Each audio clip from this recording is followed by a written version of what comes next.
Hello YouTube, Dread Freak here. Welcome back to the FreakCraft server. I'm underneath my new Savannah Mountains base, and I'm working on preparing for the 1.8 update, where I'm going to play around with the new villager mechanics. But before that, I need to get a perfect blacksmith. And to get the emeralds, I'm going to use a farmer. Most people get their emeralds from librarian villagers using like paper trading to get their emeralds, but I want to use a farmer because paper requires you to do crafting, and the farmer has 3 trades which can be automatically or AFK farmed and which do not require crafting. The farmer has a wheat trade, and a wool trade, and a raw chicken trade. So over the next 2 episodes probably, I'm going to build farms for each of those, and as a bonus, the wheat farm, which I'm going to build this episode, gives me wheat to breed my cows with. So it'll be a very nice thing to make, yep. So I designed an AFK wheat farm in creative mode, and I'm going to build a massive version of it on the server. What is Mako doing? Anyways, as I was saying, I'm going to build a massive AFK wheat farm, and I'm going to have a nice third-person time-lapse of me doing it, and I'll just sort of explain it afterwards.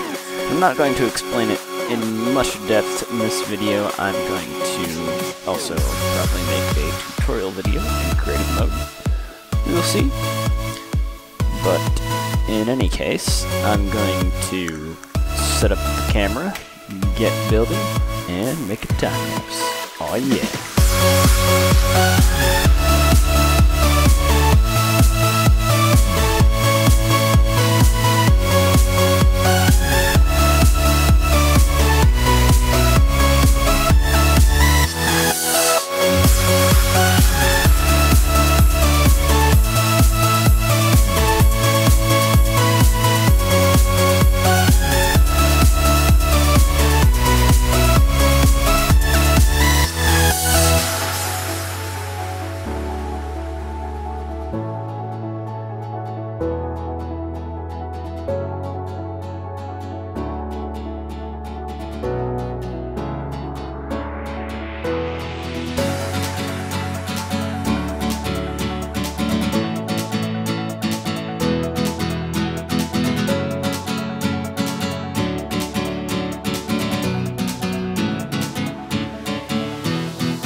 guys, the AFK wheat farm is done, and it took a lot of work.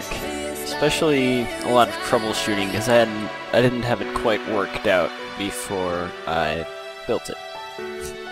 So, the time-lapse that you saw was actually an extremely small fraction of the work that it took to build this. I mean, that was just initially throwing it together, and since then I've had to make lots of changes.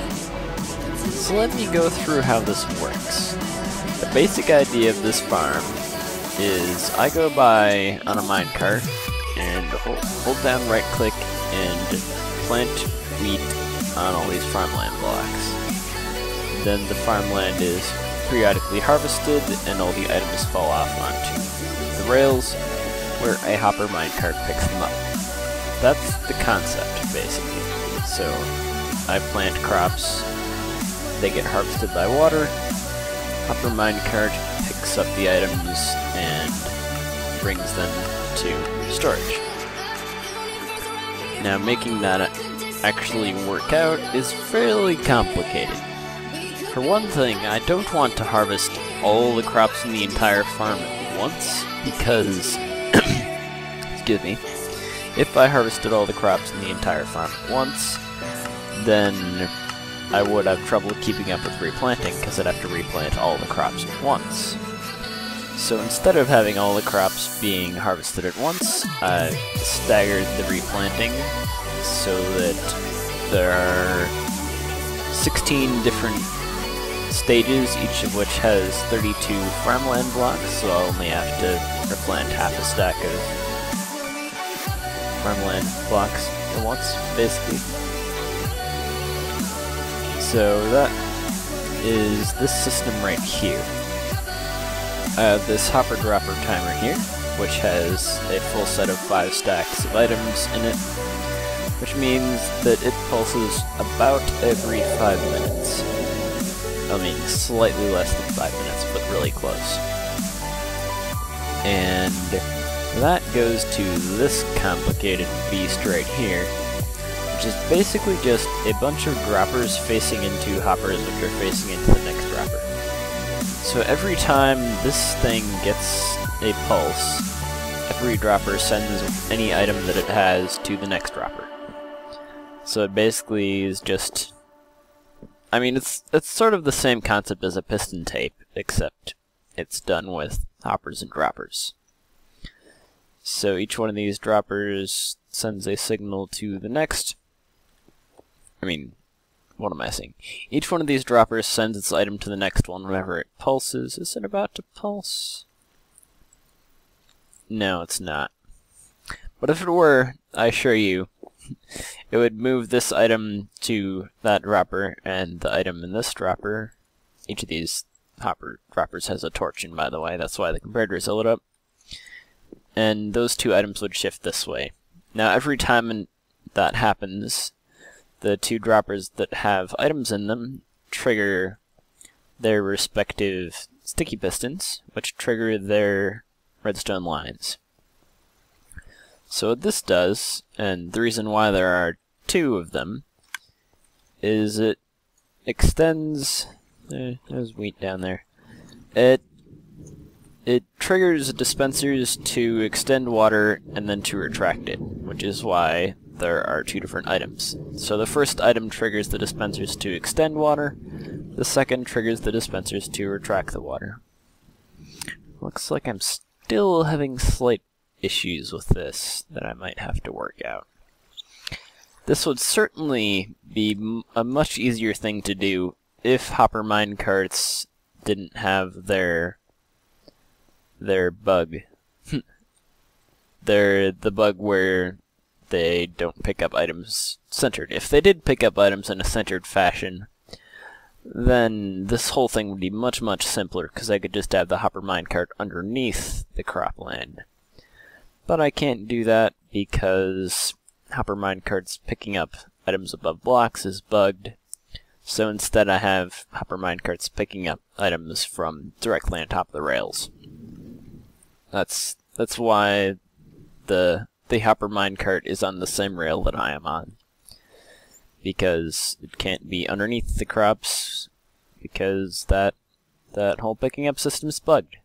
So all these redstone wires here, by the way, just connect one of these sticky pistons to 2 of these rows. So a total of 8 times 4 or 32 farmland blocks is covered by each one of these redstone lines. So that's all that this is. This is just looks like a huge mess because I had to compact wires right next to each other to make it fit in the space. All it is just a single wire leading from each one of those to one of these. And I suppose I could have made that a ton more compact by just having each one of these droppers actually physically next to the wires that it powers, but that would require using a lot more hoppers, so I opted to spend less hoppers and have the redstone lines instead. Although now that I'm thinking about it, that might be a much more elegant way to do it, so I might try doing that in the one that I make a tutorial on, which will be fairly soon. Now, inside the rows themselves, there's all sorts of junk going on. We have magic water blocks created using ice that keep all the farmland hydrated. Those things are a huge pain. Like, at least 5 times those things were disturbed and created a chain reaction, and I had to go through and replace all of them. So those things are a huge pain, but I basically had to use them to make the farm work in this configuration that I wanted it in.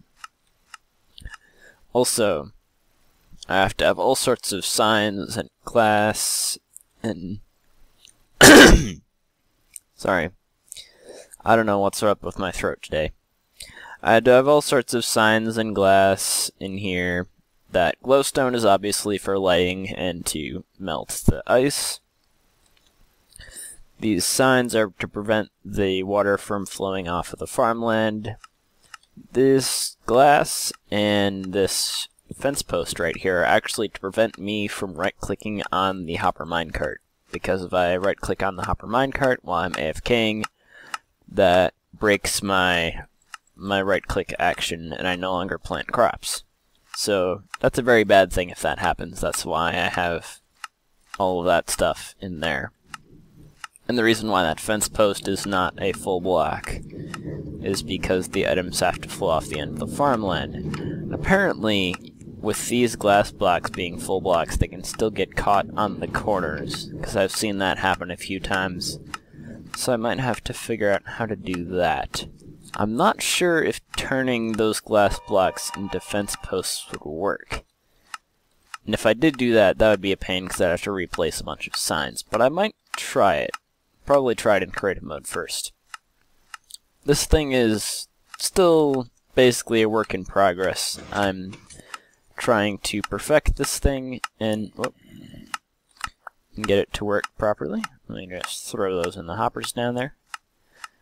So yeah, this is basically just a repeating pattern. It's very compact and complicated in here, so it's a little difficult for you to understand what's going on, I'm sure. Signs everywhere, glass everywhere, redstone everywhere, rails everywhere. It's pretty crazy. But, yeah, on one side of the farm, the minecarts, the one containing me and the hopper minecart, ride over this portion of track, where the hopper minecart has all the items sucked out of it, or as many as these hoppers can suck out of it while it's above it, where they are directed to an item sorter, which pulls out all the wheat and puts it in these chests. This is how much wheat I have so far. And then whatever else there is, which is seeds, goes over to this system, which is a system to deliver the items to me by having a whole bunch of them sitting on top of a block, and then that that block is retracted every 3 minutes or so to make sure that the items don't despawn.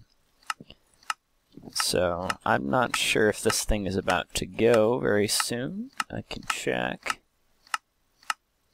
Oh, it's relatively soon. Let's speed it up actually. So basically those items are constantly spit out onto that block, and every 3 minutes or so this hopper dropper timer triggers that piston to retract. That's your cue, piston. You should retract sometime. There you go. So that piston retracts, and then all the items go into that hopper down there, where they're recycled back into the system. So it's a way to keep a lot of items sitting out in the world for me to pick up, and keep them from despawning by having them go into that hopper every so often. So that's the basic idea that's going on right there. I wonder if this thing should be getting harvested over the next hour or so, because I left it running, I believe. Yeah, I think, yeah, it's getting systematically harvested. Although, right here, where was it? Wherever the water stream is. Yeah, you can see those items getting stuck in the corners like that. Apparently they can get stuck on the corner of a full block, as you see right there.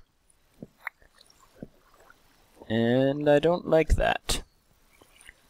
So I may have to design something to fix that. Yeah, that was 7 wheat that was stuck right there.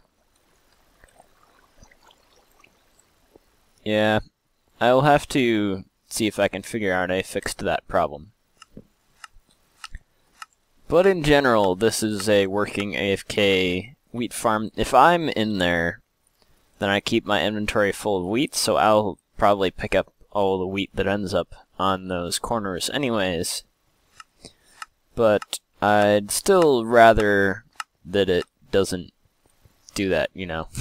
I'd rather have it so that even if my inventory was full of things and I couldn't pick up any of the wheat, that the hopper minecart would pick it all up. That's the goal, anyways. So I guess I'll go test it in creative a little bit more. By the way, I did have some footage of me explaining this earlier while I was in the troubleshooting process, but the audio was lost, so yeah, that happened. I'm not sure how long this episode was, because I don't really have much footage. I mean, there was that time-lapse, which is not that long. Then there's the explanation, which I just did. And I think that's about all there is to explain. I mean, the basic mechanics are simple. What's complicated is just the nitty-gritty of what blocks go where. But, I mean, I don't plan on explaining that in this video, why every single block is where it is. Yeah. I may actually move on to the next project in this video, if I have time. I will go edit it up and see how long this episode has been to this point. Well guys, I think I discovered the solution to the problem. Which is, ironically, something that I was planning on doing in the next episode. Let me show you. The answer to our problem is paintings. Because paintings look like full blocks, and you can't click through them. But if I get rid of these annoying minecarts, which were there for testing purposes, I can throw items right through paintings. They are completely not solid to items. And even weirder, you can place them like right between items. So this painting is on that fence and this painting is on that wall, even though those two blocks are right next to each other. These paintings are occupying the same blocks as the wall at the fence. Yeah. So it looks like paintings will be exactly what the doctor ordered for fixing this thing, because these glass blocks here can be replaced with cobblestone walls with paintings on them, so they appear completely solid from a right-clicking point of view, or completely a full hitbox from a right-clicking point of view, but items can pass straight through. So that's the idea. But ironically, paintings require wool to craft. And the thing that I'm planning on making next is an AFK wool farm. So basically I have to do my next project to be able to make this thing work better. Which is rather ironic that, I mean, I start off on this thing, then I have to build the next thing to actually make it work. But then again, the wheat from this farm will be very helpful in breeding the sheep for my sheep farm. So it goes both ways. Both of these farms are necessary for constructing the other. So, anyways, I think that'll be it for this episode. It's a little shorter than usual, but that's good. I'm trying to shorten the episode length in general. So, yep. I built this AFK wheat farm. It's not working quite 100% yet. That is 100% AFK-able, because once your inventory fills up with wheat, then some of it gets wasted. But it is pretty great, and I can make it much better with paintings, which I need